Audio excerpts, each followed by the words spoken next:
When will the 2022 World Cup be held? Well, I spoke with FIFA Vice President Jim Boyce earlier to try and find out for you. This is what he said.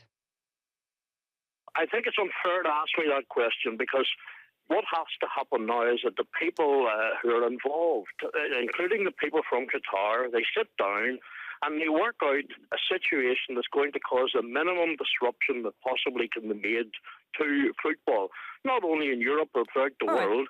And I think that it's down to them now to sit down and to work out dates that are going to be hopefully suitable in the best interest of everybody that the World Cup is played in proper conditions. Well, what would your preference be? I don't want to speculate on the months because I think that would be wrong. No, come on. What would your preference be? My own personal preference would be probably for the end of January and February. And I'll tell you why I'm saying that.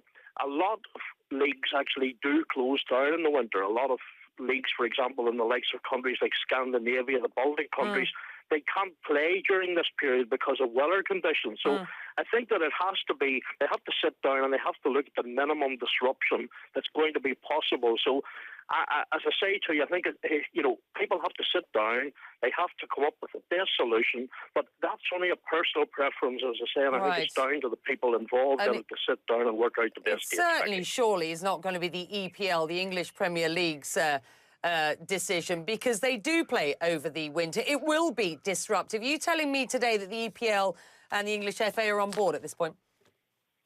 Well, let me put it to you this way. It was a unanimous vote by all of the countries involved, including the FA from England, and they all agreed that this competition simply could not take place in the heat of Qatar in the summer.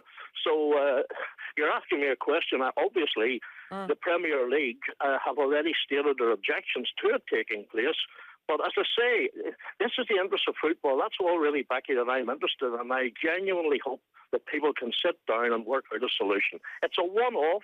There's 9 years to plan the World Cup, and surely with common sense this can be overcome.